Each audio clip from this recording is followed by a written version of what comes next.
Things are slowly but surely returning to normal. Not old normal or new normal, but just normal. And with normality comes stability, and with stability comes strategy. So today we want to talk to you about how you can create the perfect digital strategy. But Zoe, how do I do that? I hear you ask. No one said anything. You just need to follow 5 simple steps. You ready? Digital strategies cannot exist in isolation.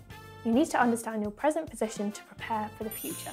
But Zoe, how? I'm pretty sure I heard someone say. Nope. Well, thanks for asking. There are various ways to take stock. Business process mapping is an obvious example. That means listing the digital applications you currently use for each process. Take note of certain criteria, such as effectiveness, usefulness, costs, and so on. Another option is a digital maturity assessment, which you can do online. Try the NCVO's tool, for example, or the maturity assessment tool from Data Orchard. Or you could perform a digital audit, which helps you pinpoint strengths and weaknesses and build them into your strategy. I'm not going to bother explaining the digital audit because we've created an easy template for you to use. Just follow the link below. Download and knock yourself out. Not literally, of course. Once you've estimated your digital capabilities, check out trends. Hey Zoe, I hear you ask, how do I keep track of digital trends? Are you okay? Probably. The key is to keep track of both tech trends and wider demographic trends. It's important to marry those trends and use that information to inform your strategy. So you might find out people under 25 prefer text and chat interaction. You'll also know that social networks are increasingly adding audio options. So if you're looking to increase reach into that demographic, use that information to dictate your digital choices. There are plenty of resources online to help you keep abreast of digital trends. The We Are Social Digital Report, Nielsen Digital Insights, Ofcom, and a little place called Charity Digital. So now you know capabilities, you know trends, but you need another ingredient. What's that ingredient, Zoe? I hear you ask, as though I'm a chef. I'm very confused. The final ingredient is user needs. Think about the types of users you have and their various needs. That means donors, potential donors, staff, volunteers, service users, and others. Without understanding your users' needs, charities rely on assumptions, and assumptions can waste time and resources and lead to poor outcomes. So find out what your users want. Start with quantitative research. Use data you already have, and you likely have loads. Check out data from events, sign-ups, socials, emails, and so on. Ensure you have legal consent, obviously. Then start building a narrative.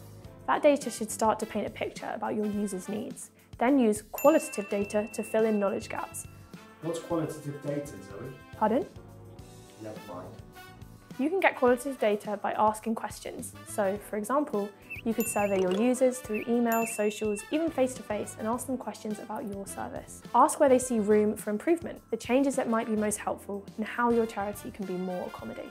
You want answers that will help you improve, so invite criticism. I feel like you could improve this. No. Now you have all the information you need to start establishing goals.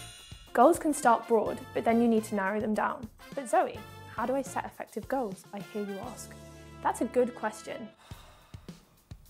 You can use a goal-setting strategy. There are loads, such as SMART, which stands for specific, measurable, achievable, relevant, and timed, or FAST, or smarter, clear, hard, wise, or any other acronym. There are plenty of other options. Pick the one that best suits your needs, then fine-tune your goals according to the principles.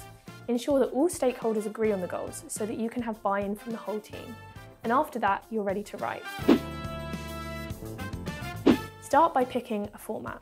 Word and PowerPoint are the obvious options. Then, using the information from previous steps, start writing. For consistency and ease, get one person to write the actual strategy. You can take information from across teams and ensure a consistent look and feel. You can use visuals to support writing, but you shouldn't saturate.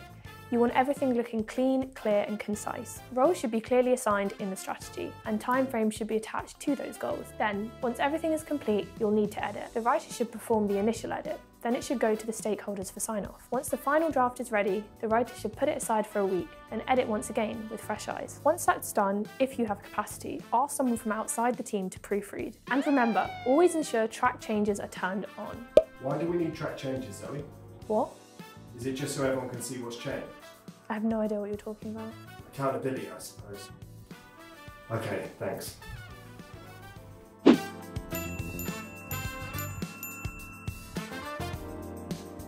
And there you have it, 5 simple steps to the perfect digital strategy.